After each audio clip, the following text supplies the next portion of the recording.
Gente bonita, gente linda, presta atenção. Agora nós vamos falar de vozes do verbo. Assunto que cai demais. Ou se pede transposição, ou transformação, ou se o verbo está na voz ativa ou passiva. Funções do pronome se. Funções do se é uma pegadinha muito recorrente, hein? Então, tudo isso num vídeo aula rapidíssimo, e que eu tenho certeza que você vai tirar muito proveito dele. Vamos lá? Vamos falar então das vozes do verbo. O que significa vozes do verbo? Significa o verbo na voz ativa ou na voz passiva, o sujeito praticando a ação ou o sujeito recebendo a ação. Como assim? Voz ativa, o verbo está agindo sobre o objeto, sobre o complemento. Então, ele fez o trabalho. Então, o sujeito agiu fazendo o trabalho. Agora, voz passiva, o trabalho foi feito por ele.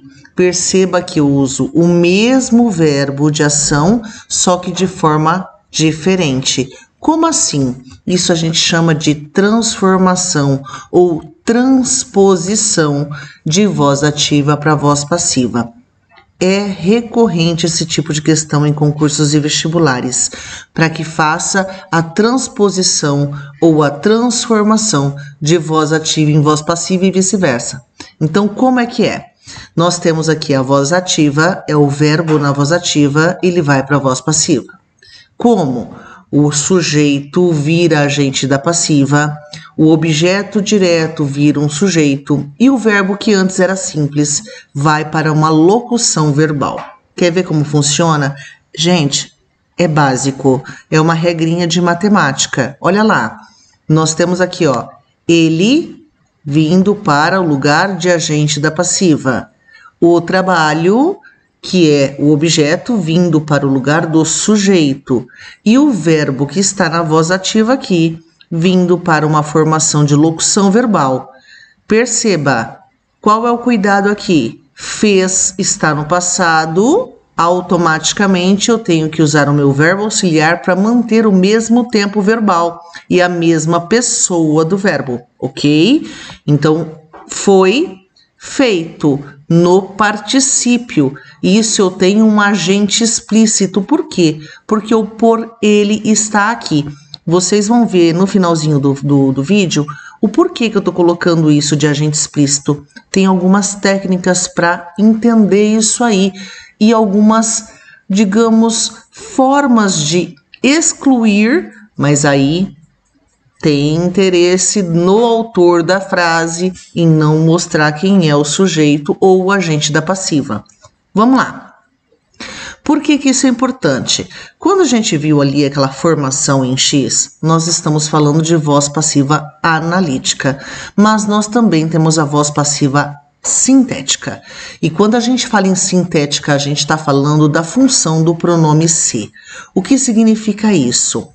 Nós temos aí, dentro dessa aula, uma variação dos pronomes se. Por quê? O pronome se, além de apassivador, índice de indeterminação do sujeito, reflexivo e recíproco, ele pode ser N coisas. E aí a gente tem que tomar bastante cuidado, porque sim, também é uma coisa que cai bastante, identificar o se naquela oração, certo? Então vamos lá. Nesta aula aqui de vozes do verbo, o se pode ser o quê? Apassivador, índice de indeterminação do sujeito, pronome reflexivo, pronome recíproco. Somente esses 4. Como funciona? Olha lá. Na voz passiva pronominal, deve-se a presença do pronome se, também chamado de pronome apassivador. O que é isso? Pronome apassivador. Este pronome é quem vai apassivar a coisa. Quais são as regras? Passiva pronominal, verbo transitivo direto ou direto e indireto na terceira pessoa, pode estar tanto no singular quanto no plural. O substantivo não acompanhado de preposição. Pega essa dica. não pode estar acompanhado de preposição. E a gente pode fazer aquela transformação em X. Como assim? Olha lá. Roupas são consertadas, consertam-se roupas. Eu tenho o C aqui e eu consigo fazer esse X da mesma forma, ó. Tá vendo? Consertam-se, o verbo principal, transforma-se numa locução verbal e o sujeito que tá aqui passa para cá e vice-versa, certo? Detalhe. Permite que eu omita o agente. Lembra que eu falei que eu vou explicar isso lá no finalzinho do vídeo? Permite que eu omita o agente. Então, eu tenho voz passiva analítica, quando está na formação com locução verbal, e voz passiva sintética, quando eu tenho o pronome se apassivador. Beleza? Quais são as regras para índice de indeterminação do sujeito? Aqui tem aquele detalhinho. O verbo pode ser intransitivo ou transitivo preposicionado. Significa o quê? Um verbo transitivo indireto. Não há substantivo sem preposição, certo? Então, o substantivo que está naquela frase, ele vai vir preposicionado. E aí é que dá o tchan da coisa. Você percebeu a diferença de um para o outro? Não é possível fazer a transformação, ou seja, não é possível fazer aquela troca em X. E o acompanhamento lógico do pronome se. Como funciona? Olha lá. Precisa-se de empregados. De empregados é precisado? Não dá. Percebeu? Então, nós temos aí um substantivo aqui, certo? E nós temos uma preposição. Se você não viu as aulas lá de classe gramatical, eu vou colocar o card aqui em cima, porque compreender as classes gramaticais é muito importante para fazer essa parte mais complicada, beleza? Então, vamos lá. Eu tenho aqui preposição e eu tenho substantivo, só que quando eu vou fazer essa inversão, aquele X da regrinha da voz passiva analítica, automaticamente eu não consigo fazer isso. Por quê? Porque a frase perde sentido. Então, para esse ser um índice de indeterminação do sujeito, automaticamente eu tenho sujeito indeterminado, o verbo na voz ativa, de empregados objeto indireto e o verbo na terceira pessoa do singular. Captou? E pronome reflexivo? Bom, pensa em reflexo. Reflexo espelho significa que a ação vai e volta para o próprio sujeito, ok? Então, pensou em reflexivo, pensa em espelho.